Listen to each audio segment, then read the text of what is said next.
2,000 years ago, a Roman emperor wrote a private journal he never meant for you to read. He ruled the most powerful empire on earth. He could command armies and end lives with a word. And yet, night after night, in a cold military tent on the frozen frontier, Marcus Aurelius did not write about power. He reminded himself how to suffer well, how to act with reason, and how to die without fear. That journal survived him by 2,000 years, and it became the heart of a philosophy we now call Stoicism. Stoicism was not built for scholars in comfortable rooms. It was built for soldiers, for slaves, for exiles and kings. It was built for anyone forced to live in a world they could not control, which means it was built for you. Today, I will give you 7 Stoic laws, not abstract theory, tools you can use before this day is over. Carry them, practice them, and slowly your mind becomes a fortress that no storm and no man can break. The first law, you do not control what happens. You control how you respond. The Stoics divided the entire world into 2 piles, and this single idea can change your life. On one side, what is up to you? Your opinions, your effort, your character, your choices. On the other side, what is not up to you? The weather, the past, the body you were born with, the opinions of strangers, the outcome of your work. Almost all human suffering comes from one quiet mistake. We try to command the things that were never ours to command. We rage at traffic. We agonize over what people think. We try to control other people, and we are crushed when we fail. Pour your energy into the narrow circle of things you control. Calmly release everything else. This is not weakness. It is the most powerful decision a human being can make.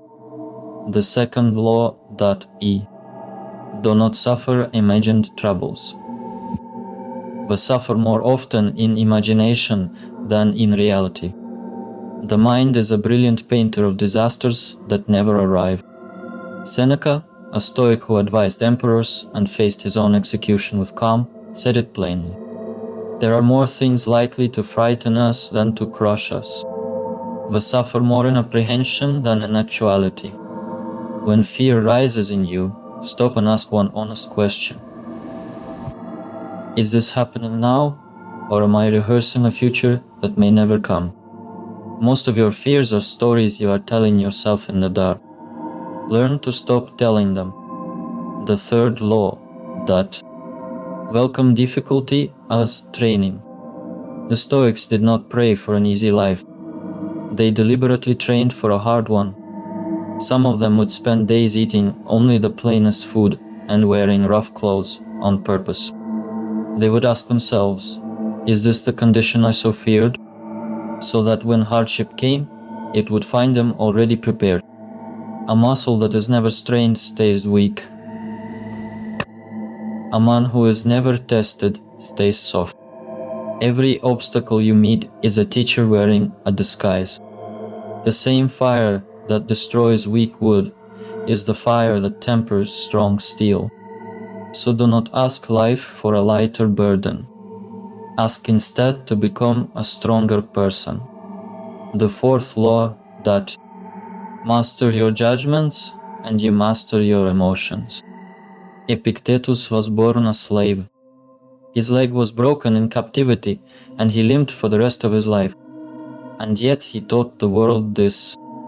It is not events that disturb us, but our opinions about those events. The same insult will enrage one man, amuse a second, and pass straight through a third as if it were never spoken. The event is identical. The judgment is everything. Between what happens to you and how you react, there is a small space. In that space lies all of your freedom and all of your power. Learn to pause inside it. That pause, that single breath before you react, is the beginning of all wisdom. The fifth law, Remember that you will die. This is not a morbid thought. It is the most clarifying thought a human being can hold. You could live life right now. Let that truth shape what you do and say and think. Death does not make your life meaningless. Death is the very thing that makes each hour precious.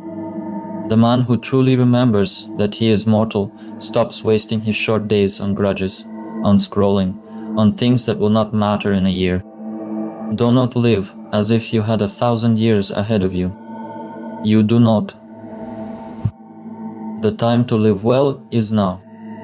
The sixth law at be indifferent to praise and to blame. If your peace depends on the applause of the crowd, you have handed strangers the keys to your soul. The opinions of others lie outside your control. Remember the very first law, data. Do what is right because it is right, not because someone is watching. A person of real character does not perform virtue for an audience. He is the same man in the dark as he is in the light. He is the same when he is praised and when he is mocked. Build your worth on the inside, where no crowd can give it and no crowd can take it away. The seventh law of data. Focus only on the present action. You cannot carry your whole life at once. You can only ever take the next single step. Confine yourself to the present. Do the task in front of you with your full attention and your most honest effort. The past is gone and cannot be changed. The future has not arrived and cannot be controlled. The only place you will ever be able to act is here, in this present moment. Master this hour, and the years will take care of themselves. These 7 laws are old, but do not mistake old for weak. They survived the empires, plagues, exile, and war for one simple reason. They work. You will forget them. When you do, return to them. You will fail to live up to them. When you fail, begin again, without drama and without shame. The goal was never to be perfect. No Stoic ever claimed to be a finished man.